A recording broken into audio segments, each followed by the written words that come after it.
जय माँ। श्री माँ आनंदमयी प्रसंग। लेखक श्री अमूल्य कुमार जी दत्तगुप्त। हिंदी रूपांतर ब्रह्मचारिणी गुणिताजी। पंचम खंड। पृष्ठ 236 236। ऑडियो 184 184। शास्त्री, आज प्रातःकाल जो उदाहरण दिया था वह सबसे अच्छा था। आपने आज सुबह कहा था, पेड़ के साथ असंख्य शाखा प्रशाखाएं होने पर भी उनमें से प्रत्येक मूल के साथ युक्त रहती है। किसी भी एक को पकड़कर जड़ तक पहुंचा जा सकता है। उसी तरह भगवान को पाने के लिए जितने भी मत क्यों न हो, उनमें से किसी एक को स्वीकार करके चलने से ही भगवान को पाया जा सकता है। माताजी, तब कहा था, पेड़ के अग्रभाग से वह शाखा ही हो या पत्ते ही हो, जड़ के साथ उनका संयोग रहता है। उपमा सर्वांश एक तरह की नहीं होती, पर उससे अनुमान लगाना पड़ता है। तब कहा गया था, पेड़ के अग्रभाग को लेकर एक लक्ष्य होने से पेड़ का मूल या बीज मिल जाता है। पेड़ में जैसे बीज रहता है, बीज में भी पेड़ रहता है। बीज में यदि पेड़ नहीं रहता तो पेड़ आया कहाँ से? बीज ही बड़ा होकर पेड़ बनता है। पेड़ के बड़े होने पर उसके अग्रभाग पर फल लगते हैं एवं उस फल में बीज लगते हैं। पेड़ की डालियों को काटकर यदि उसे लगाया जाए तो उससे भी पेड़ निकलता है, फल होता है, बीज भी होते हैं। इसीलिए कहा गया था, पेड़ के किसी अंश को लेकर एक लक्ष्य होने से वहां पेड़ को समग्र रूप से पाया जाता है। हर समय हर जगह सब है ना। इसीलिए जो भी लेकर एक लक्ष्य होगे तभी वहीं उसका प्रकाश होगा। अनेक समय कहा जाता है ना, तुम अपने को पाओ।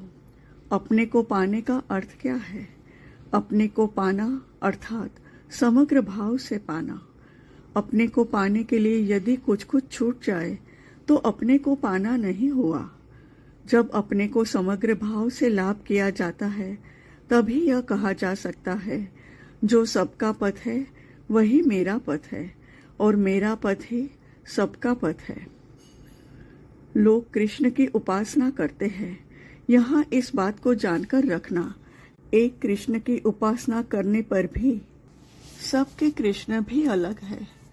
एक दृष्टि से कृष्ण अनंत है और कृष्ण एक भी है, अर्थात उन्होंने एक होकर भी लोगों के संस्कार के अनुसार अपने को अनंत रूप में प्रकाशित किया है। देखते हो ना, मनुष्य एक ही खून चमड़े का देह धारण करके भी एक दूसरे से अलग होते हैं। प्रत्येक का चेहरा अलग, भाव अलग, ढंग अलग रहता है। उसी तरह कृष्ण भी एक होकर प्रत्येक के लिए अलग अलग कृष्ण है। तुमने जिस कृष्ण को पाया, दूसरा कृष्ण उपासक होने पर भी उस कृष्ण को नहीं पाएगा। यह एक दृष्टिकोण की बात है। दूसरी दृष्टि यह है, तुम अपने कृष्ण को पाकर भी दूसरों ने जिस प्रकार अपने भीतर कृष्ण को पाया वह तुम भी अपने भीतर पा सकते हो। तुम्हारे कृष्ण तुम्हारे भीतर तो रहे ही, साथ ही और सबने जो अनंत भाव से कृष्ण को पाया वह भी आप में रहा। यद्यपि कृष्ण को लक्ष्य करके यह सब बातें कही गई, पर यह शिव, काली सबके संबंध में ही ऐसा है। कृष्ण की साधना करके केवल कृष्ण को ही समग्र भाव से पाया जा सकता है, ऐसी बात नहीं है। शिव, काली सबको ही इस तरह से समग्र भाव से पाया जा सकता है। जब इस प्रकार की प्राप्ति होती है तब यह कहा जा सकता है कि तुमने अपने को पाया। इस प्राप्ति में यदि कुछ छूट जाता है या किसी विषय में अंधेरा रह जाता है तब यह कहना पड़ेगा कि तुमने अपने को नहीं पाया। इंटू ब्रैकेट वैद्यनाथ शास्त्री से। एक दिन तुम बालक थे, आज तुम्हारी वह बालक मूर्ति कहाँ है? शास्त्री, वह है और मर भी गई है। माताजी इंटू ब्रैकेट हंसकर, सच बात है। एक दृष्टि से वह मर गया है, कारण वह नहीं है। यह भी कहा जा सकता है यह शिशु ही ऐसे वृद्ध की मूर्ति में है। इस अर्थ में शिशु जीवित है। यह जानकर रखना कि तुम्हारी शिशु काल की, युवा काल की मूर्ति किसी का भी ध्वंस नहीं होता, सब ही है। केवल तुम लोग ही क्यों, दुनिया के जितने भी जीव जंतु हैं, सबके लिए ही ऐसा जानना।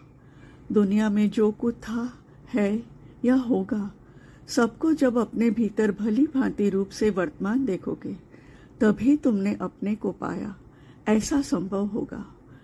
उस दिन बात हो रही थी 1000 साल पहले ऐसा था, उसमें मैंने कहा था 1000 वर्ष पूर्व ऐसा था। यह कौन कह रहा है? मैं कहती हूँ 1000 साल पहले जो था वह अभी भी है। शास्त्री 1000 साल पुरानी किताब पढ़कर भी तो ऐसा कह सकते हैं। माताजी, ऐसा कह सकते हो, पर मैं यह कहती हूँ 1000 वर्ष पहले जिन्होंने यह किताब लिखी थी और जिस तरह लिखी थी, वह ठीक उसी तरह है, अभी भी है। सत्य बाबू, यह तो बड़ी भयानक बात है। तब क्या हम सोचे कुरुक्षेत्र का युद्ध अभी भी चल रहा है, नेपोलियन बोनापार्ट अभी भी है? माताजी, सच सच सब है, बिल्कुल उसी तरह है। इसी समय खुकुनी दीदी माताजी को बुलाने आई, इसीलिए बातें बंद हो गई। 6 माघ बुधवार 21 जनवरी 1949। दिन के 11 बजे हॉल में आकर देखता हूँ कि स्वामी शंकरानंद भारतीय जाति भेद का समर्थन करते हुए भाषण की झड़ी लगा रहे थे। शायद किसी ने हिंदुओं के जाति भेद के संबंध में प्रश्न किया होगा। स्वामी जी के प्रवचन झड़ी के कुछ शांत होने पर माताजी एक पारसी महिला को लक्ष्य करके बातें करने लगी। कल भी उक्त महिला उपस्थित थी। यह श्रीयुत कृष्णमूर्ति की भक्त है। श्रीयुत कृष्णमूर्ति जाति भेद नहीं मानते हैं, गुरु की प्रयोजनीयता है, इस बात को भी नहीं मानते। उनकी दृष्टि में नित्यानित्य विचार ही भगवान को पाने का एकमात्र पथ है। माताजी कहने लगी, यह जो ब्राह्मण, क्षत्रिय इत्यादि वर्ण भेद देखा जाता है, इनकी तरफ ध्यान न देकर जो जहां है, यदि वहीं से भगवान को पाने की कोशिश करे, तो देखोगे एक दिन यह जाति वर्ण इत्यादि का भेद ज्ञान उसके भीतर से लुप्त हो गया है। तब वह अपने को ही सर्व रूप में देख सकेगा। इस अवस्था में जाति या वर्ण भेद का कोई प्रश्न ही नहीं रहेगा। यह एक दृष्टिकोण है, और तुम कहते हो जाति अर्थात एकमात्र मनुष्य जाति, दूसरे किसी प्रकार की जाति को नहीं माना जाएगा, और लोगों का एकमात्र कर्तव्य है उसके द्वारा और 10 की सेवा किस तरह हो रही है, इस और ध्यान देना, तथा प्रत्येक कार्य में नित्यानित्य विचार करना। यह हुई दूसरे दृष्टिकोण की बात। इन दोनों में कोई विशेष प्रभेद नहीं है। मूल में पहुंचने पर देखोगे एक ही बहुभाव में है। पर यह भी जानकर रखो कि जाति भेद न मानना तथा विचार को ही एकमात्र मुक्ति का मार्ग स्वीकार करना, यह सबके लिए समान भाव से सत्य नहीं होगा। लोग कितना भी कुछ कहे और सुने, पर वह किस पद से सत्य पर पहुंचेगा, यह निर्दिष्ट है। समय होने पर वह अपने ही पद पर चलता रहेगा, इसके सिवाय दूसरा उपाय नहीं है। यह बात भी सच है जो यह कहते हैं, विचार के सिवाय सत्य पर पहुंचने का और कोई उपाय नहीं है। यह केवल उनके लिए ही यथार्थ है, और वास्तव में बात तो यह है, जिस पद पर चलकर जिनको सामान्य रूप से भी भगवान का स्पर्श मिला है, वह तो केवल उसी पद की ही बात करेंगे। ऐसी अवस्था भी है जब समझ में आता है कि उक्त भाव की चर्चा जो कर रहे हैं वे सच ही कर रहे हैं। उस अवस्था में इसके सिवाय वे और कुछ नहीं कह सकते। यह स्वाभाविक है, कारण इस अवस्था में उनके पास और कुछ प्रकाश नहीं हो रहा है।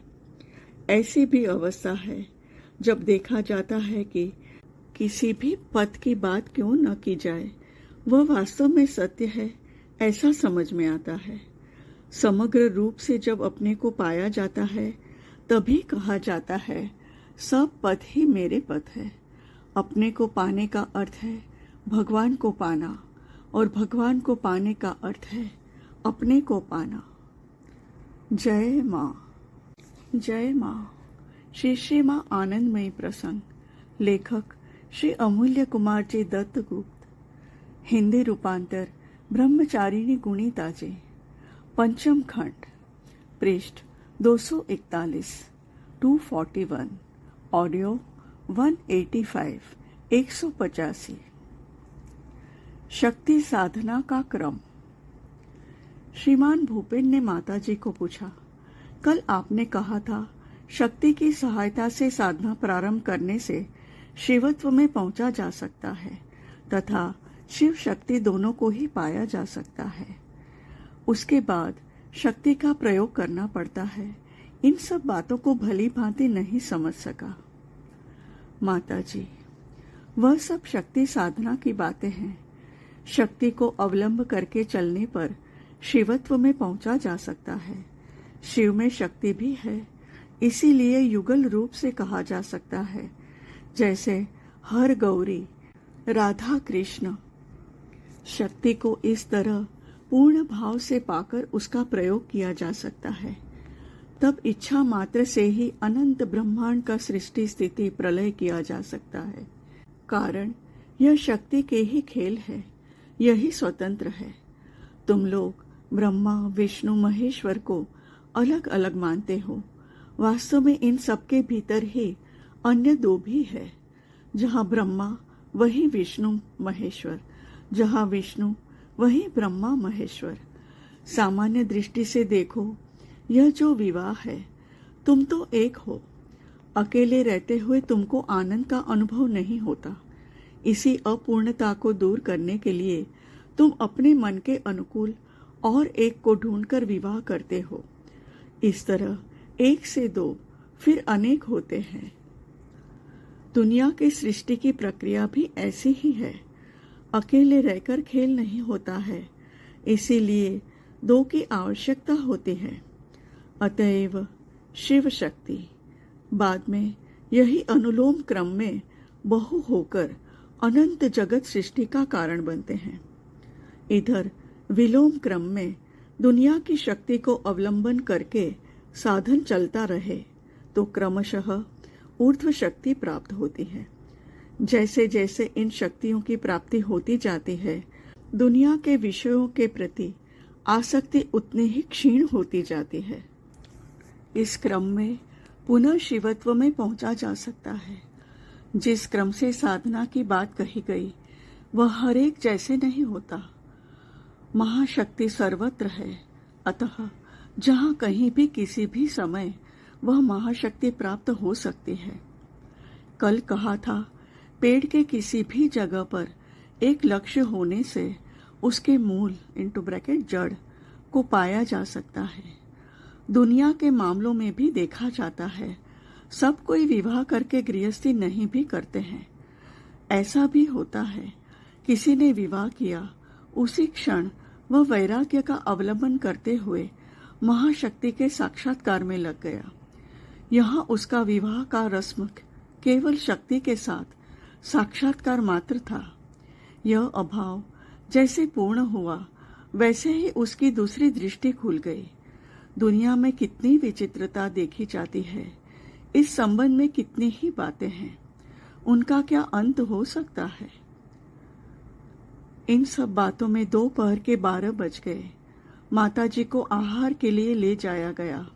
हम लोग भी प्रणाम करके चले आए। माताजी के शरीर में आसन मुद्रा दी का स्वाभाविक स्फुरण का प्रसंग। संध्या के बाद भारत सेवाश्रम के एक साधु ने आकर माताजी को गाना सुनाया। उनके आग्रह पर माताजी ने भी कुछ देर तक गाया।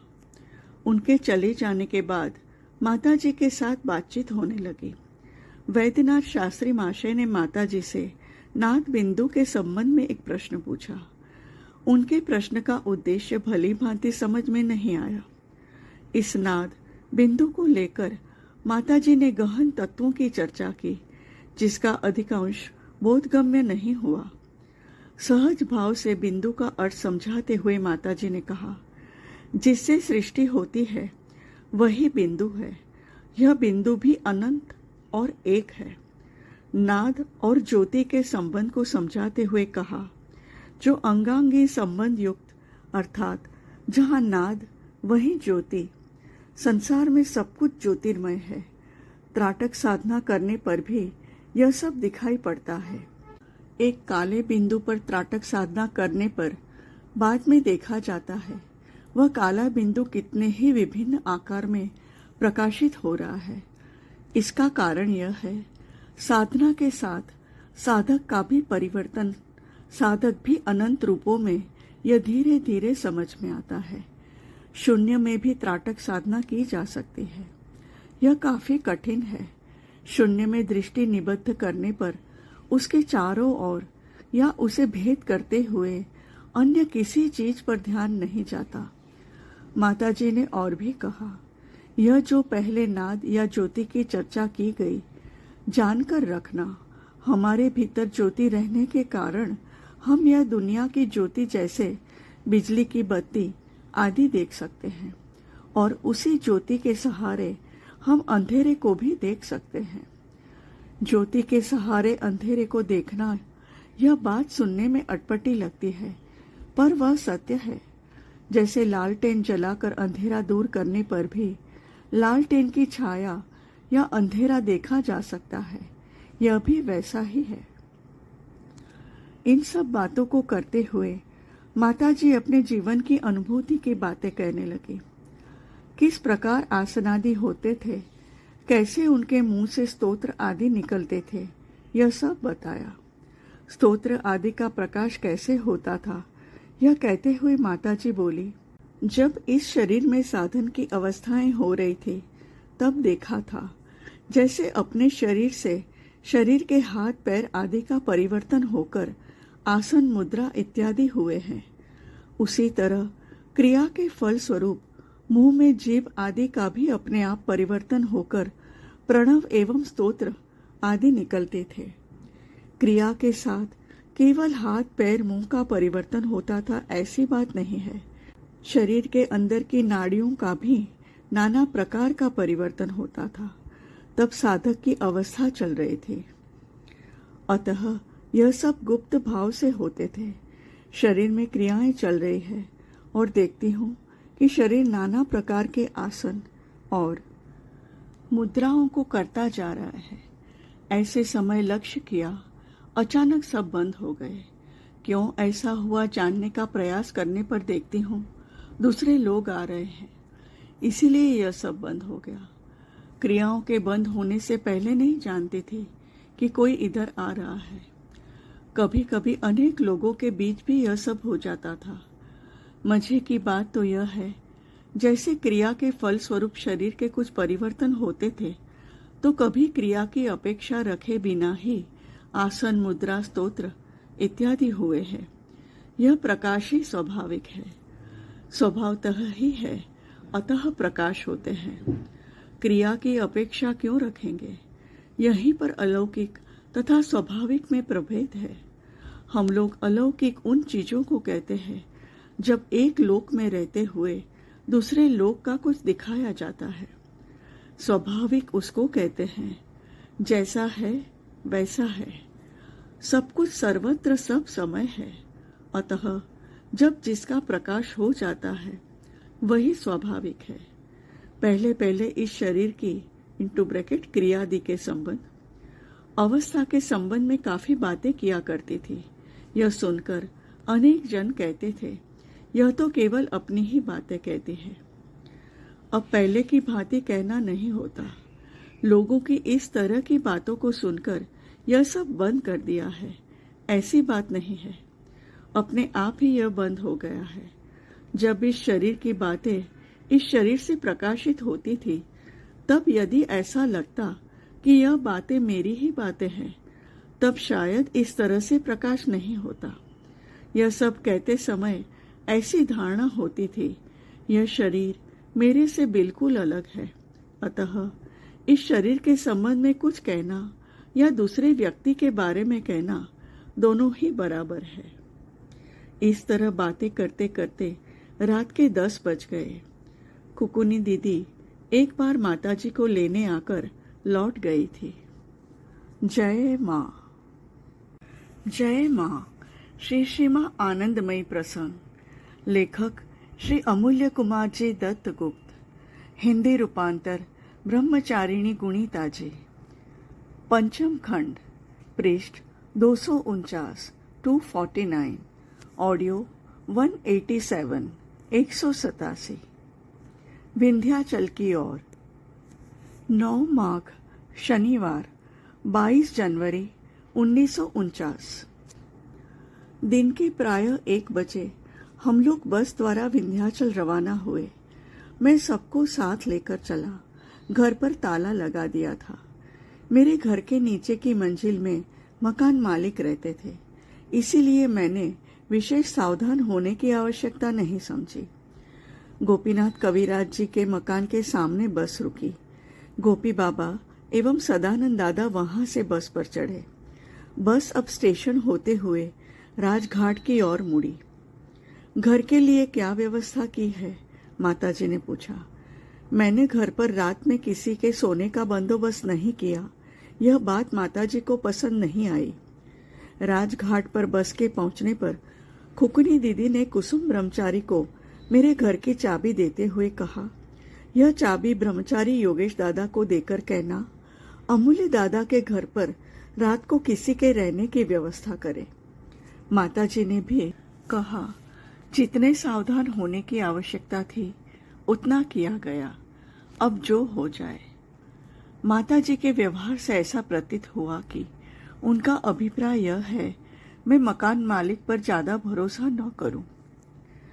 गंगा पार करके बस विंध्याचल की ओर चलने लगी।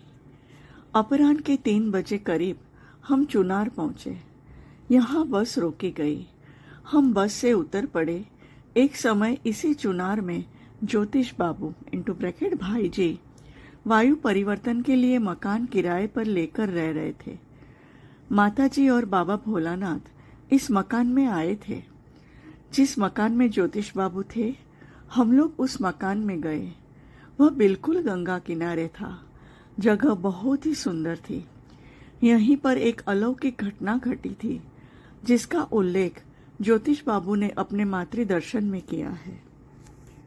माताजी जिस दिन चुनार से अन्यत्र जा रही थी, उस दिन ज्योतिष बाबू माताजी को गाड़ी पर चढ़ाने आए थे।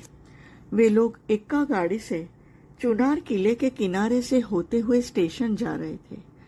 स्टेशन से ज्योतिष बाबू जब घर लौट रहे थे, माताजी ने तब उनको कहा था, चुनार किले के किनारे ज्योतिष बाबू एक जवा फूल गुड़हल की माला देखेंगे। वह माला को साथ ले जाए।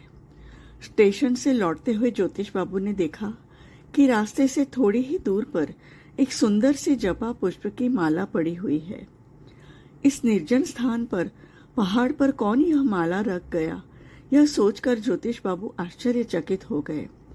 बाद में सुना गया, जिस दिन वह माला मिली थी, उस दिन गलती से ढाका आश्रम में माँ काली को माला चढ़ाई नहीं थी। जहाँ माला पड़ी हुई मिली थी, डॉक्टर पन्नालाल जी के अनुरोध पर माताजी ने वह जगह दिखाई। डॉक्टर पन्नालाल की इच्छा थी वहाँ थोड़ा कीर्तन हो। ऐसा ही किया गया। प्रसाद भी बांटा गया। हम सब बस पर सवार हुए। बस विंध्याचल की ओर रवाना हुई। संध्या समय हम विंध्याचल पहुंचे। पहाड़ के नीचे हम सब उतर गए। हमारा सामान लेकर बस ऊपर चढ़ गई। बस में कुल 25-26 व्यक्ति थे। हमारे रहने की व्यवस्था माताजी ने ही करवा दी। मनमोहन, मिस्टर पेटिट, गोपी बाबा, सदानंद दादा और मेरे रहने की व्यवस्था महेश चंद्र भट्टाचार्य महाशय के भजनालय में की गई। डॉक्टर पन्नालाल, श्रीयुत विनय सेन एवं अमल सेन महाशय को पितृ मंदिर में ठहराया गया।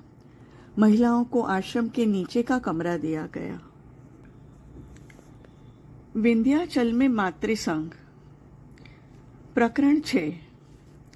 10 माघ रविवार बंगाब्द 1355 23 जनवरी 1949।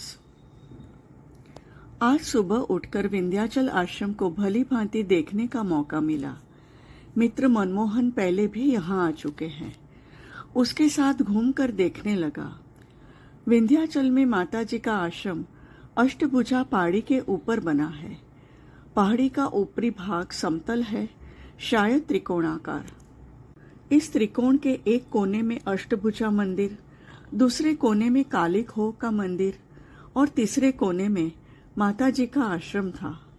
लोगों का अनुमान है कि जहां पर माताजी का आश्रम है वहीं पर किसी समय विंध्यवासिनी का प्राचीन मंदिर था। कारण इसी त्रिकोण पर विंध्यवासिनी मंदिर का होना संभव था। विशेष बात तो यह थी कि एक मंदिर के भग्नावशेष भी माताजी के आश्रम की सीमा के अंदर ही थे। वर्तमान समय में विंध्यवासिनी का मंदिर विंध्याचल शहर में है। पहाड़ पर जिस स्थान पर प्राचीन मंदिर था, ऐसा अनुमान किया जाता है माताजी ने वहां पंचवटी बनाने को कहा था। पुरातत्व विभाग के निदर्शन में उस स्थान को खोदकर अनेक खंडित देवी देवताओं की मूर्तियां मिली थी। वहां पर नारियल के बाहरी हिस्से की तरह एक प्रस्तर खंड मिला था। विशेषज्ञ गणों ने उसे देखकर कहा था, वह प्रस्तर खंड नहीं है, यह मस्तक का अस्थि खंड था, जो कि काल क्रम से प्रस्तर में परिणत होता जा रहा है। बाद में उस स्थान को खोदा गया, तब किसी महापुरुष के शरीर की अन्य अस्थियां भी पाई गई, पर सब कुछ ही पत्थर की तरह था। जिन महापुरुष की यह समाधि थी, एक दिन रात को उक्त महापुरुष को ज्योतिर्मय रूप में ऊर्ध्वतर लोक में जाते हुए माताजी ने देखा था। माताजी के आश्रम में प्रवेश करने के रास्ते की बाईं ओर एक बड़ा पेड़ है। इसके चारों तरफ ईंटों का चबूतरा बना हुआ है। सुना है अभय आदि भक्तों के साथ माताजी देर रात को यहाँ आकर बैठा करती थी। उन दिनों यहाँ नाना प्रकार की मूर्तियां दिखाई पड़ती थी एवं उसी समय पूर्वोक्त महापुरुष की ज्योतिर्मय मूर्ति भी देखी गई थी। आश्रम में प्रवेश करते ही जो भवन दिखाई पड़ता है वह माताजी का निवास है। यह 3 मंजिला है। इसके चारों ओर बरामदा है। इस भवन के नीचे एक गुफा है। यज्ञ मंदिर और पितृ मंदिर नामक और भी 2 भवन है। आश्रम के पास ही बंगाल के विख्यात स्व महेश भट्टाचार्य महाशय का भजनालय है। आश्रम में जब अधिक भक्त समावेश होता है तो इसी भजनालय में उनको रहने दिया जाता है। यह आश्रम अत्यंत मनोरम स्थान पर है। यहाँ खड़े होकर जब पूरब की ओर दृष्टि जाती है तो एक अत्यंत रमणीय दृश्य नयन गोचर होता है। नीलिमा लिए हुए हरे भरे खेत, उसके बीच बीच में घने पत्तों से भरे पूरे पेड़, स्वच्छ सरोवर, मंदिर, घर, मकान सभी मानो बड़े ही रुचिकर ढंग से सजाकर रखे गए हैं। रुपली धागे की तरह गंगा की बंकिम धारा दिखाई पड़ती है। इस दृश्य को देख आंखें लौटा ही नहीं लौटती। पहाड़ी का ऊपरी भाग यद्यपि समतल है, पर बड़े बड़े पत्थरों से भरा हुआ है। जन विरल इस पर्वत श्रृंग पर एक शांत और स्तब्ध भाव विराजमान है। मनमोहन और मैं सुबह सुबह यह सब दृश्य घूम घूम कर देख रहे थे और फिर गंगा नहाने गए। स्नान करके जब लौट आया तो देखा माताजी भजनालय के बरामदे में गोपी बाबा आदि को लेकर बैठी हुई है। हम लोगों ने आकर माताजी को प्रणाम किया। जय माँ, जय माँ। श्री श्री माँ आनंदमयी प्रसंग। लेखक श्री अमूल्य कुमार जी दत्तगुप्त। हिंदी रूपांतर ब्रह्मचारिणी गुणिताजे। पृष्ठ 254 254। ऑडियो 188 188। सभी भोग कर्म फल के लिए। इसी समय डॉक्टर पन्नालाल ने माताजी से पूछा, माताजी, सब भोग ही हमारे कर्मफल के लिए है, यह कैसे समझा जाएगा? यह सब तो हमारी कल्पना से परे है। माताजी, इसे समझने के दो उपाय हैं। एक है विश्वास, वह तो अंधा है। दूसरा है प्रत्यक्ष, जब तक प्रत्यक्ष ना हो तब तक तो संदेह रहेगा ही। गोपी बाबा, माताजी ने जो कहा वही शास्त्र की बात है, उसे और भी व्याख्या द्वारा कहा जा सकता है। संस्कार की दृष्टि से जीव के चित्त में सब कुछ है। संस्कारों को दो भागों में बांटा जा सकता है, एक है कर्माशय और दूसरे है वासना। वासनाएं स्मृति प्रकाशित होती है। जैसे किसी जगह पर जाने से उस जगह की पूर्व स्मृति जाग उठती है। यहाँ पर उस जगह के संबंध में जो पूर्व संस्कार थे उसके ही उत्तेजक कारणों को पाकर स्मृति जाग उठती है और कर्माशय का प्रकाश सुख दुख के रूप में होता है। अनेक कर्म ऐसे हैं जो फल देते हैं या नहीं, यह अनिश्चित है। यह सब कर्म काटे भी जा सकते हैं, पर कुछ कर्म ऐसे होते हैं जिसका फल भोगना ही पड़ता है। माताजी के शरीर में विचित्र आसन क्रिया दी। इसके पहले कहा गया था, भजनालय के एक कमरे में मनमोहन, सत्य बाबू, मिस्टर पैटिट और मैं थे।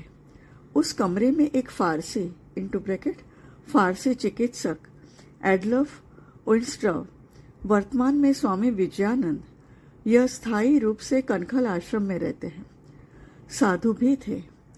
आज प्रातःकाल हठयोग की क्रियाएं वे कमरे में बैठकर कर रहे थे। सत्य बाबू ने यह सब बातें माताजी को बताई। उन्होंने कहा, आज सुबह उन साहब को नाना प्रकार के आसनों को करते देखा। एक बार देखा वह दोनों पैरों को ऊपर और सिर को नीचे किए हुए है। काफी समय वह उस अवस्था में थे।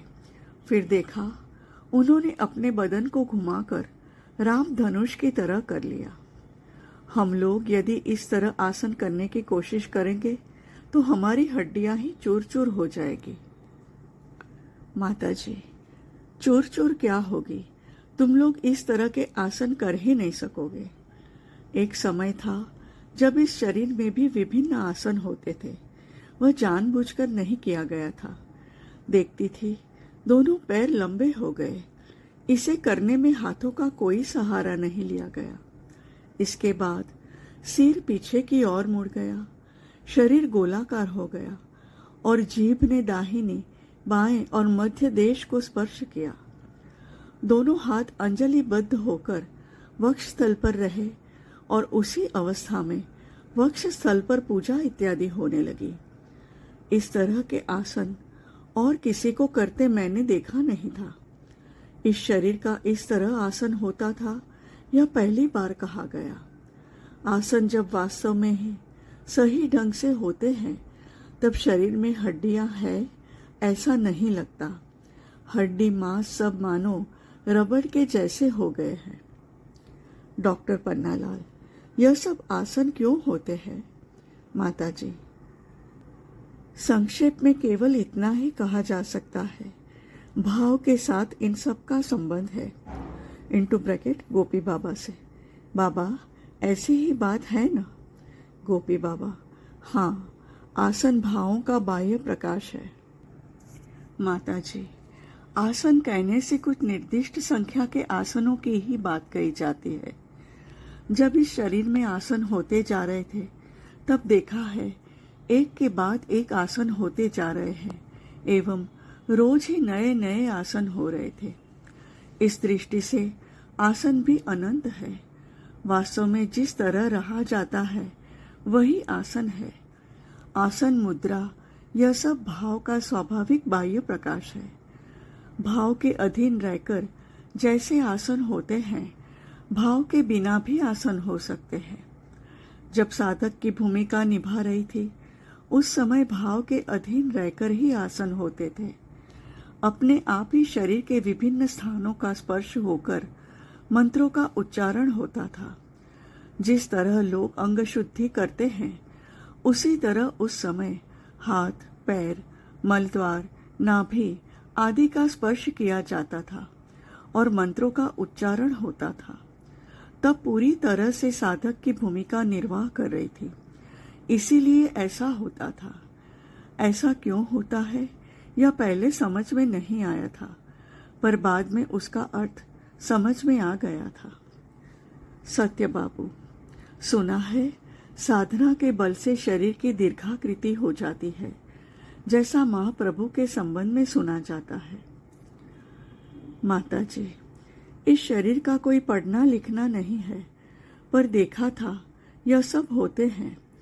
शाहबाग में देखा था पैरों के जोड़ खुल गए हैं और पैर मानो चमड़े की थैली में लटक रहे हैं। भोलानाथ जी ने कभी भी ऐसा होते नहीं देखा था, या कभी ऐसा होता है यह किसी से सुना भी नहीं था। पैरों का ऐसा हाल देखकर वो घबरा जाते थे। एक बार नरुंदी में 2 गाड़ियों में टक्कर हो गई थी। एक गाड़ी लाइन से बाहर गिर गई थी। उस गाड़ी को उठाने के लिए ढाका से एक मशीन लाई गई थी। उस समय यह शरीर नरुंदी में था और हमारे ही घर के सामने यह घटना हुई थी। मशीन से गाड़ी को जब उठाते थे तब देखा था खट से एक आवाज होती थी और गाड़ी के डिब्बे जमीन से थोड़ा ऊंचे होते थे। इस तरह खट करते करते गाड़ी को पूरी तरह उठाकर लाइन पर बिठा दिया गया। विद्याकूट में देखती हूँ, एक दिन शाम को यह शरीर बैठा था, अपने आप पद्मासन हो गया। इसके बाद रीढ़ की हड्डी में खट खट की आवाज हुई और मेरुदंड (ब्रैकेट रीढ़ की हड्डी) थोड़ा सीधा हुआ। इस तरह की आवाज करते करते मेरुदंड एकदम सीधा हो गया। बाद में भी मेरुदंड इस तरह सीधा हुआ है, पर कोई आवाज नहीं हुई। पुनः जब शरीर आसनबद्ध होकर बैठा था, तब ऐसा लगा मानो शरीर को किसी ने स्क्रू से जोड़ दिया है।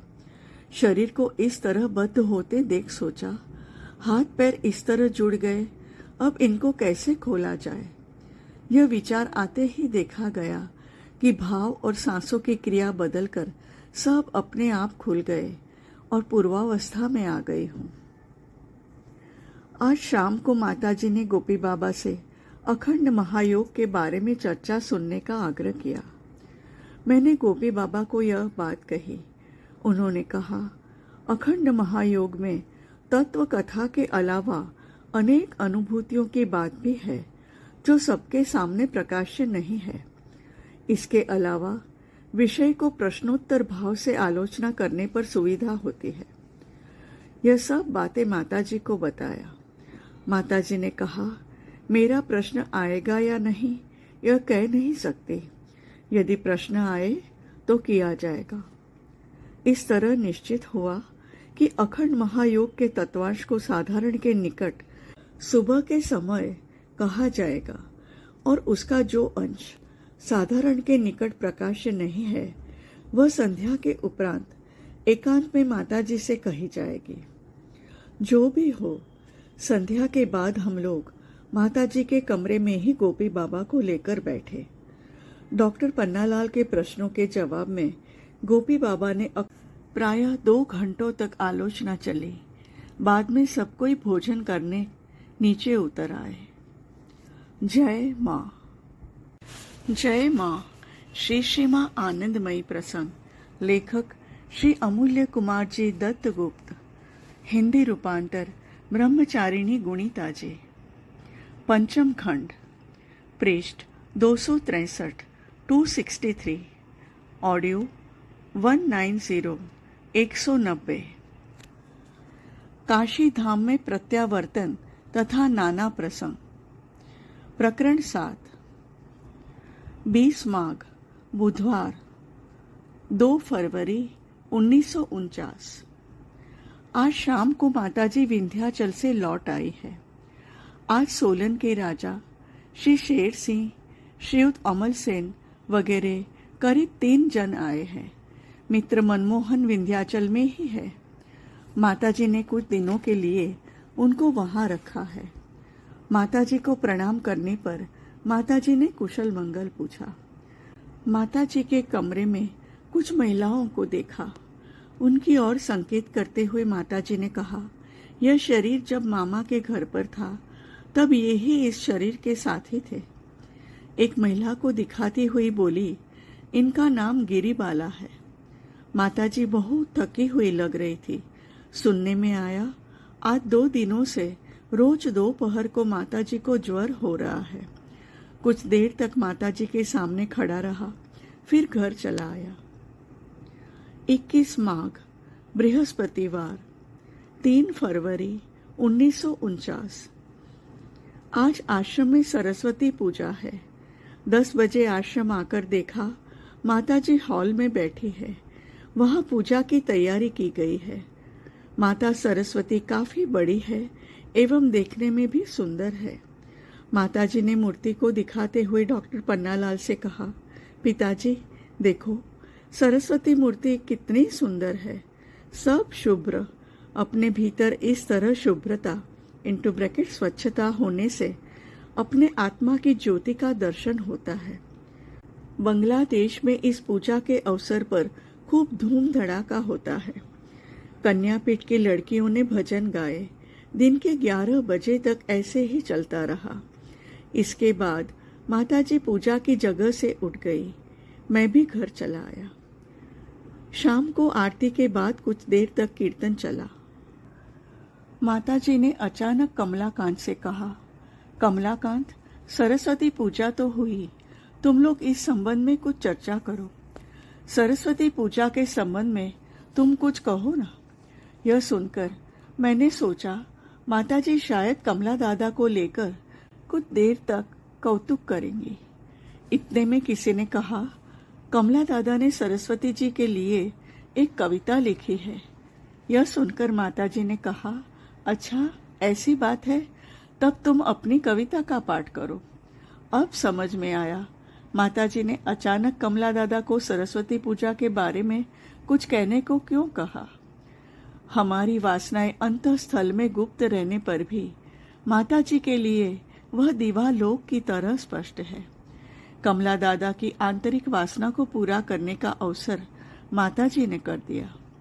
कमला दादा उत्साह के साथ अपनी कविता पाठ करने लगे। साथ उसका अर्थ बताते हुए नाद, बिंदु, कला इत्यादि की चर्चा में कुछ भी नहीं छोड़ा। इसके बाद श्रीमान भूपेन ने हिंदी में कुछ देर तक भाषण दिया।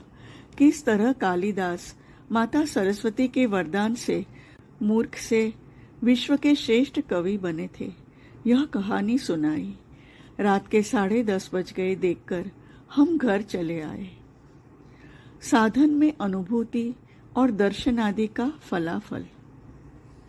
23 माघ शनिवार 5 फरवरी 1949। आज सुबह से बारिश हो रही थी। शाम को भी मौसम ठीक नहीं था। शाम के 7:30 बजे तक आश्रम में आस लगाए बैठा रहा कि पाठ के समय माताजी नीचे आएगी। माताजी नीचे नहीं आई। हमारे लिए आदेश आया। हम माताजी के कमरे में ऊपर जाकर बैठे। हमने वैसा ही किया। नाना प्रकार के कथा प्रसंग में साधन में दर्शन आदि की भी चर्चा हुई। मैंने माताजी से कहा, साधन भजन करते हुए दर्शन आदि या इस तरह का कुछ न मिलने पर एक निराश भाव आता है। अनेक जन अफसोस करते हुए कहते हैं, देवता आदि का दर्शन होना तो दूर की बात है, एक भूत प्रेत को देखने से भी सोचता कि कुछ हुआ। माताजी हंसकर, अनेकों से ऐसा सुना जाता है, पर यह जो देखने की बात कर रहे हो, यह कौन सी शक्ति के खेल से होता है। अनेक समय इसका पता नहीं चलता। जो इनका दर्शन करता है वह अनेक समय ऐसा अनुमान करता है, इन कारणों से ऐसा हो रहा है। ऐसी जगहों में संदेह रह जाता है। शक्ति का प्रकाश इस तरह भी हो सकता है कि उक्त संबंध में निश्चित ज्ञान हो जाता है, तब संदेह का अवकाश नहीं रहता। कोई जीवन भर दर्शन करते रहते हैं, पर इसका मतलब यह नहीं है कि वह शक्ति के इन सब खेलों के अर्थ को समझ सकेगा। नेपाल दादा (नारायण स्वामी)। यह सब दर्शन आदि साधना के अंतराय है। यहाँ तक इष्ट दर्शन भी साधना में एक तरह का अंतराय (बाधा) होता है। माताजी, ऐसा होगा क्यों? इष्ट दर्शन के लिए ही तो साधना। दर्शन मात्र को ही अंतराय नहीं कहा जा सकता। साधन पथ में नाना रूप अनुभूति और दर्शन आदि होते ही है। यदि इन सब अनुभूतियों में आनंद लाभ किया जाए एवं उनका उपयोग किया जाए तो वह साधना के मार्ग में अंतराय होकर खड़ी हो जाती है। इस पथ पर चलते चलते आनंद पाकर यदि साधक अपने को तृप्त समझता है तो समझ लो वह वृद्ध हो गया। मजे की बात तो यह है, सब आनंद की अनुभूति होने पर उसका प्रकाश करने और दूसरों को देने का आग्रह भी उत्पन्न होता है। मैं साधना में आनंद पाकर यदि कोई दूसरे को उसका अंश देना चाहे तो वह उसकी साधना में अंतराय क्यों होगा? यदि अहंकार का भाव रहता है तो दूसरी बात है, पर यदि ऐसा ना हो, दूसरे भी मेरी तरह आनंद पाए, यह सोचकर यदि दूसरे को भी इस आनंद का अंश दिया जाए तो यह परिचायक है। अपना अपना आनंद लेकर स्वयं मस्त रहना यह स्वार्थपरता के सिवाय और क्या है? माताजी, साधन में आनंद का अनुभव होने के उपरांत उस आनंद का अंश दूसरों को देने की भावना में आचार्य बनने का भाव रहता है। इसके अलावा एक और बात है, जब कोई बर्तन भरता रहता है उस स्थिति में यदि निरंतर खर्च किया जाए तो पात्र कब भरेगा? पात्र पूर्ण होने के बाद तब अपने आप उफन कर बाहर फैलता है तो वह बात और है। जगत गुरु का भाव तो वही है। पात्र पूर्ण होने से पहले खर्च करना शुरू करे तो पूर्ण होने के लिए वह एक तरह का विघ्न है। देखते हो कितने स्कूल कॉलेजों में पढ़ते हैं और प्राइवेट ट्यूशन भी करते हैं। ऐसा समय भी आता है जब स्वयं पढ़ने में मग्न हो जाते हैं, दूसरे को पढ़ाने की बात ही नहीं आती, पर आनंद पाने पर दूसरों को उसका अंश देने का भाव भी स्वाभाविक है। इस शरीर की धारा से ही यह बात कह रही हूँ। जब बाजितपुर में नाम करके इस शरीर को बड़ा ही आनंद मिलता था, उन दिनों की बात है। एक औरत थी जिसका पति विदेश चला गया था और वह मेरे पास सोने के लिए आती थी। एक दिन रात को उससे कहा, आओ हम दोनों बैठकर नाम करें। हम दोनों नाम करने लगे। थोड़ी देर में देखती हूँ वह महिला आनंद में मस्त होकर नाचने लगी। बस यही उसका आखिरी था। उसके बाद उसने और कभी नाम नहीं किया, आनंद भी नहीं मिला। अवश्य उसको तब या बाद में इस शरीर ने यह नहीं कहा कि इस तरह नाम करने पर उसे इस तरह का आनंद मिलेगा। मैं साधन भजन करके कुछ अनुभूति पाने से साधन में उत्साह आता है, ऐसा न होने पर इस पथ पर चलने में कोई उत्साह नहीं रहता। माताजी, यह बात तो सही है, पर देखो जैसे कोई बेटा नौकरी करके पैसा कमा कर लाता है और उसे अपने पिता को देता है। पिता उस पैसे को लड़के को दिखाकर भी लड़के के नाम पर जमा रख सकते हैं और उसे नहीं दिखाकर भी उसके नाम पर जमा रख सकते हैं।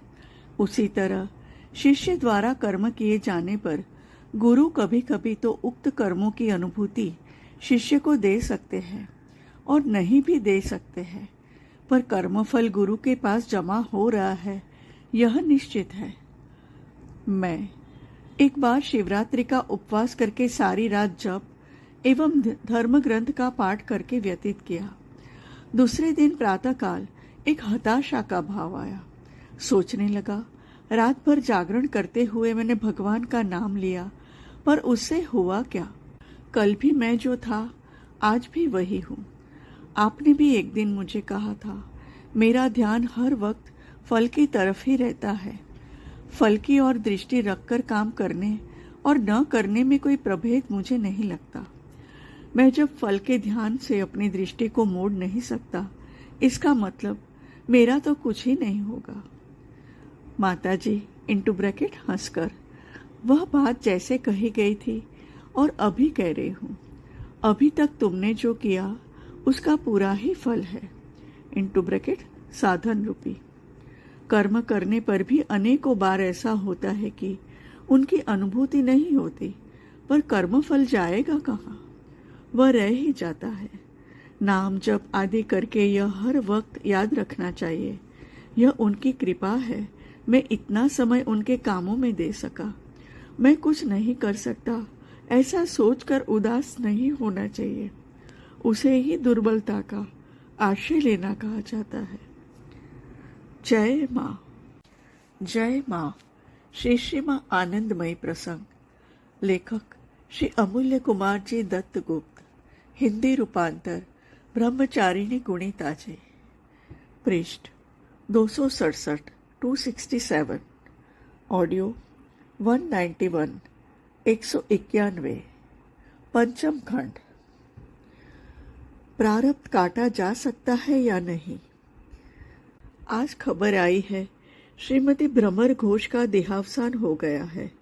दीर्घ दिनों से वह क्षय रोग से पीड़ित थी। उसकी हालत गंभीर थी, यह मैं कलकत्ते से ही सुनकर आया था। कमल दादा से सुना। 2 महीने पहले माताजी रायपुर में अचानक एक दिन कह रही थी वह भ्रमर की मृत्यु देख रही है। माताजी ने भ्रमर की बातों का उल्लेख करते हुए मुझे कहा, भ्रमर नहीं रही, यह खबर सुनी है? मैं, जी, आज नीचे से यही खबर सुनकर आ रहा हूँ। सुनकर सोचा, नियति इंटू ब्रैकेट भाग्य ही बलवान है, कारण यही भ्रमर आपकी गोदी में कितना बैठी है। बड़ी माँ के नाम से आप उसको कितना स्नेह करती थी, पर इतना होने पर भी उसका जो भोग था वह कान पकड़कर आपने करवा ही लिया। वहाँ कोई छुटकारा नहीं है। माताजी इंटू ब्रैकेट हंसकर, तुम लोगों ने भ्रमर का भोग कितना देखा? यह तो प्रायः सबके लिए ही होता रहता है। उसने दूसरे जाति में विवाह अवश्य किया था। उसका कितना प्रबल भयंकर संस्कार था, जिसको काटने के लिए उसको इस तरह आदर स्नेह करके पकड़कर रखा गया था, वह तो तुम लोग नहीं जानते हो।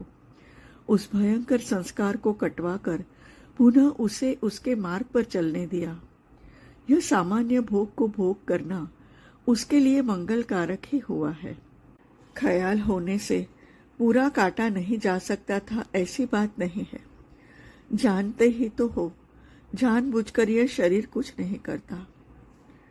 नेपाल दादा इंटू ब्रैकेट नारायण स्वामी, प्रारब्ध शायद भोगना ही पड़ता है। माताजी, प्रारब्ध भोग करना पड़ता है यह बात जैसे सच है, और पूरा भी कट जाता है यह बात भी उतनी ही सच है। प्रारब्ध का कितना भोग हुआ कितना नहीं हुआ यह तुम लोग देख नहीं सकते।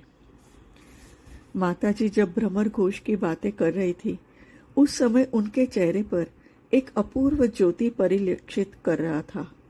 हर वक्त माताजी की ऐसी मूर्ति नहीं दिखती। एक और मुखमंडल अद्भुत ज्योति से उद्भासित था और आंखों की ओर देखने पर अजस्त्र करुणा धारा विगलित होकर जल रही थी। ऐसा ही मनोरम दृश्य था। बिना पलक झपकाए माताजी की यह मूर्ति केवल निहारता ही रहा। नेपाल दादा, भ्रमर की कैसी गति हुई? माताजी, इस तरह की बात अभी नहीं आ रही है। यदि कभी भी कहने का ख्याल आए तो कहा जा सकता है। माताजी का शरीर के साथ एकाकार हो जाने का अर्थ क्या है? स्वामी शंकरानंद, इस एकाकार का क्या अर्थ है? आपके साथ इस प्रसंग पर चर्चा करने से शायद आप जवाब ही नहीं देंगी। इसीलिए साधारण भाव से पूछ रहा हूं कि घुल-मिल जाने का अर्थ क्या है? माताजी, यह जो घुलने मिलने की बात कर रहे हो, निर्मल बाबू वगैरह अनेक जन थे। तुम लोगों के दादा मशाय की ही बात लो।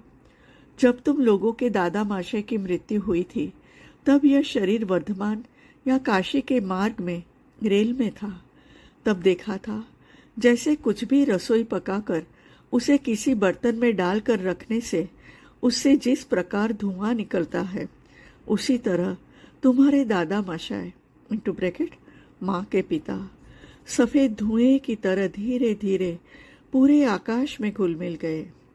इसके कुछ दिन बाद देखती हूँ तुम्हारे दादा मशाय का ज्योतिर्मय वेश लंगोट बांधे है, सिर पर फटका बांधा है, सब कुछ सफेद है। बाद में इस शरीर से एकाकार हो गए। किसी अंश विशेष के साथ एक हो जाना नहीं, सर्वांश का सर्वांश के साथ एक हो जाना। अब यह कह सकते हो, जो जिसके साथ एकाकार हो जाता है वह वही हो जाता है।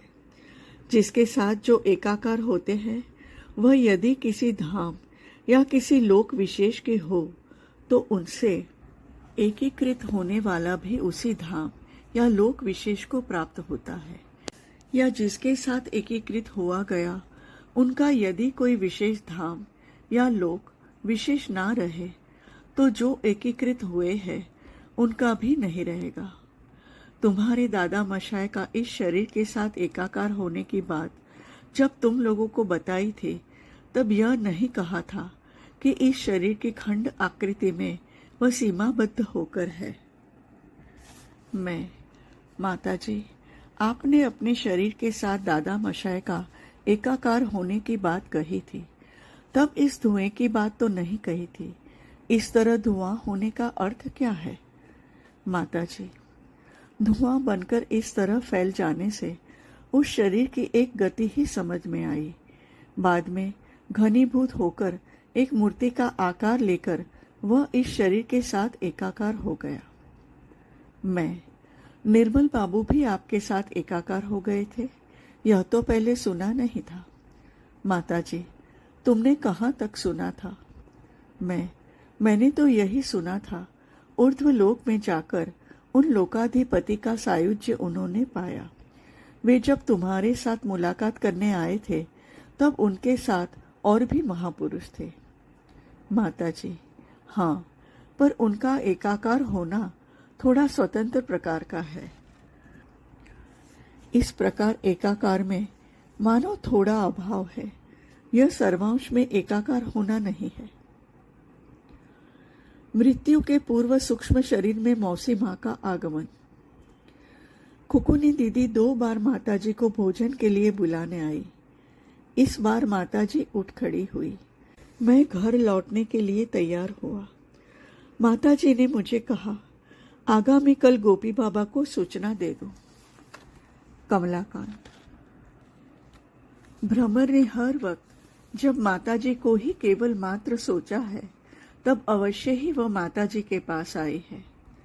माताजी इंटू ब्रैकेट मुस्कुराते हुए नेपाल दादा से, यह देखो कमलाकांत के मुंह से क्या निकला। यद्यपि मैंने नहीं सुना कि उसने क्या कहा। तुम लोगों की मौसी माँ के मृत्यु के दिन भी ऐसा हुआ था। उस दिन भी लेटने का भाव बिल्कुल नहीं था। तुम लोगों की दीदी माँ ने भी मौसी माँ को देखा था। दीदी माँ इंटू ब्रैकेट माताजी की माँ नानी जी भी वहाँ उपस्थित थी। उन्होंने कहा, रायपुर में एक दिन रात्रि के अंतिम प्रहर में देखती हूँ कि तुम लोगों की माँ भी मेरे पास बैठी है। इसी समय वसुदेव, कृष्ण और देवकी यह तीनों जन मेरे सामने आकर खड़े हुए हैं। तभी देखती हूँ हेमी इंटू ब्रैकेट अर्थात माँ की बहन पीछे से आकर तभी चली जाती है। मैंने उस तरफ ज्यादा ध्यान नहीं दिया। कृष्ण को देखकर मैंने कहा, कृष्ण तो बड़े ही सुंदर है, पाऊँ तो पूजा करूं। यह बात सुनकर तुम्हारी माताजी ने कहा, हाँ, पाने से तो पूजा कर ही जा सकती है। यह सुनकर जैसे ही मैंने सिर उठाकर देखा तो मूर्तियां सब चली गई थी। तुम लोगों की माँ भी चली गई थी। तब समझ में आया कि हेमी ने शरीर छोड़ दिया। रायपुर में बैठे बैठे यह सब देखा था। 24 माघ रविवार 6 फरवरी 1949। कल माताजी ने गोपी बाबा को सूचना देने को कहा था, इसीलिए आज सुबह उनके घर जाकर बुलाया। शाम के प्राय 4 बजे वे माताजी के साथ मिलने आए। माताजी ने गोपी बाबा को ऊपर आने के लिए खबर भेजी। साथ साथ हम भी गए। कन्यापीठ की छत पर माताजी के लिए जो एक छोटा सा कक्ष है, उसमें हमारी बैठने की व्यवस्था की गई थी। हम कुछ लोगों ने गोपी बाबा के साथ उस कमरे में प्रवेश किया। खुकुनी दीदी ने मुझे वहां रुकने को कहा, बाकी सबको बाहर जाने को कहा। सबके बाहर चले जाने के बाद माताजी ने मुझे कहा, तुम यहाँ रहोगे? माताजी का प्रश्न सुनकर मैं समझ गया, यहाँ मेरी उपस्थिति ठीक नहीं होगी। इसीलिए मैं भी बाहर चला आया। दरवाजा बंद कर दिया गया। प्रायः आधे घंटे तक माताजी और गोपी बाबा में बातचीत हुई। इसके बाद गोपी बाबा विदा लेकर चले गए।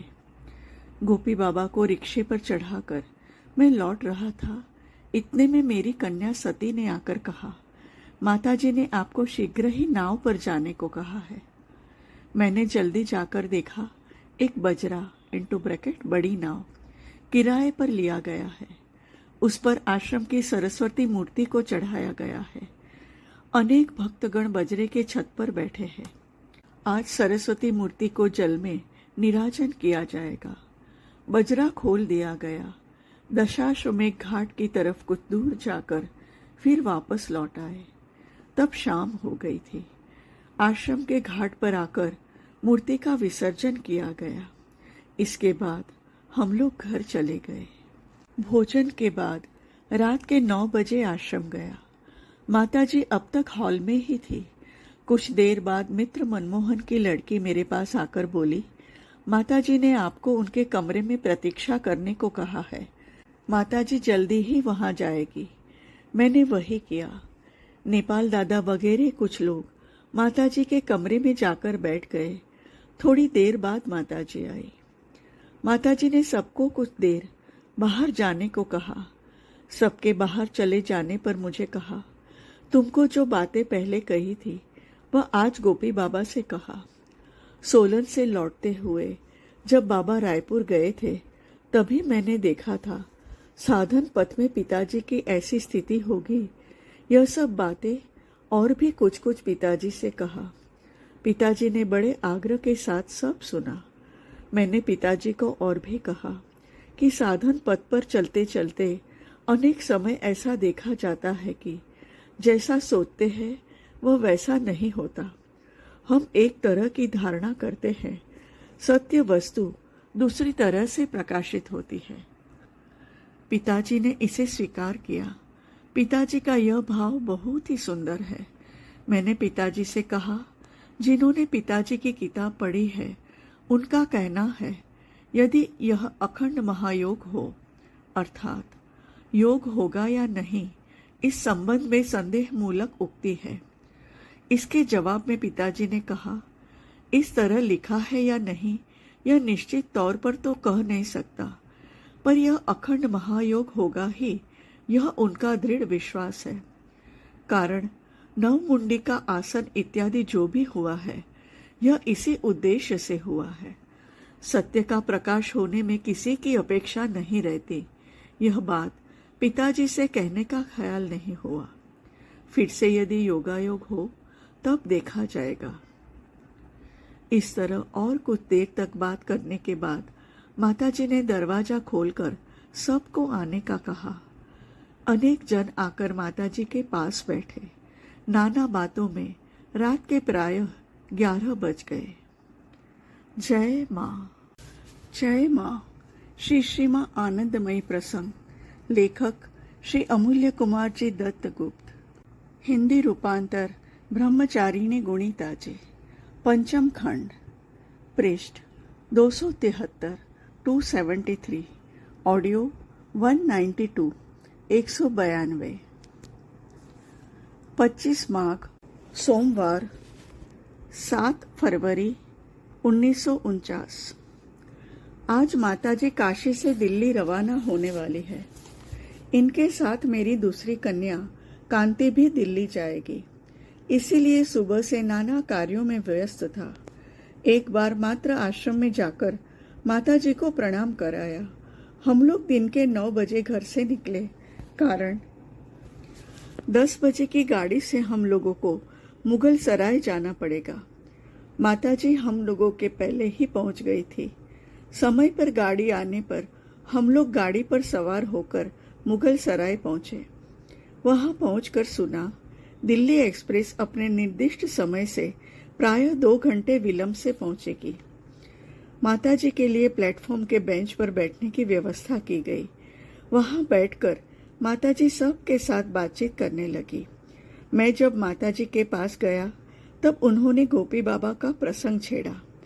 माताजी ने कहा, यदि किसी विषय में निश्चित धारणा हो जाए और उस संबंध में मन में यदि कोई संदेह या द्वंद्व उपस्थित न हो तो उसका प्रकाश अवश्य होता है, पर जो प्रकाश होने का नहीं है वहां देखना संदेह उपस्थित होगा ही। पिताजी भी अखंड योग के बारे में निर्द्वंद्व नहीं है। पिताजी से जब कहा, अच्छा जैसा होगा आप कह रहे हो ऐसा न होकर दूसरे रूप में भी तो हो सकता है।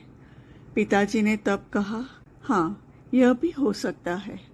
इसी से समझ आता है पिताजी उस संबंध में निर्द्वंद्व नहीं है। माताजी ने केवल तत्वालोचना ही की, ऐसी बात नहीं है। अनेक वैषयिक विषयों में भी उनके ज्ञान की पूर्णता का परिचय मिला। काशी आश्रम में एकाधिक व्यक्ति बेरी बेरी की बीमारी से पीड़ित है। खुकुनी दीदी के भी पैर में सूजन है, देखा। बेरी बेरी की बीमारी में चावल न खाकर रोटी खाना अच्छा रहता है, ऐसा माताजी ने कहा। श्रीमान भूपेन ने कहा, उसे रोटी नहीं पचती। माताजी ने कहा, इस देश के लोगों की तरह रोटी बनाने का तरीका बंगालियों को नहीं आता। इधर के लोग रोटी कैसे बनाते हैं उसकी पूरी वर्णना माताजी ने दी। बेरी बेरी की बीमारी में रोटी के अलावा उबली सब्जियां, हरे नींबू, टमाटर एवं आंवले की भी व्यवस्था की।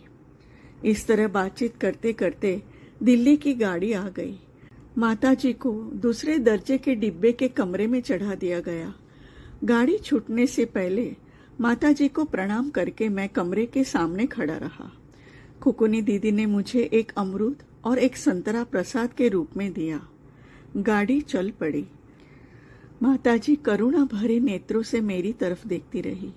जब तक देखा जाता था माताजी उसी तरह मुझे निहारती रही। मैं अनेकों बार विदा के समय स्टेशन जा चुका हूँ, पर माताजी को कभी इस तरह निहारते हुए नहीं देखा। माताजी की इस करुणा भरी दृष्टि से मैं विचलित हो उठा। मन में सोचा, कहीं मेरा कोई भावी अमंगल को देखकर माताजी ने इस करुणा भरी निगाहों से तो नहीं निहारा। माताजी के चले जाने के बाद मैं काशी वापस लौटने के लिए बस का पता करने गया, क्योंकि शाम के 4:30 बजे से पहले कोई भी गाड़ी नहीं है। पर बस नहीं मिली। 4:30 बजे गाड़ी पर सवार हुआ। गाड़ी पर चढ़ते ही पथरी का दर्द महसूस होने लगा। जब काशी पहुंचा, दर्द काफी हो रहा था। जल्द ही घर पहुंचा और घर पहुंचते ही भयंकर दर्द से कराह उठा। इस असहनीय पीड़ा में माताजी के करुणा भरे नयन मानस नेत्रों से देखने लगा और सोचने लगा, क्या इसी वजह माताजी ने मुझे उस तरह करुणा विगलित नेत्रों से निहारा था। विभिन्न स्थानों से होकर माताजी का काशी प्रत्यावर्तन।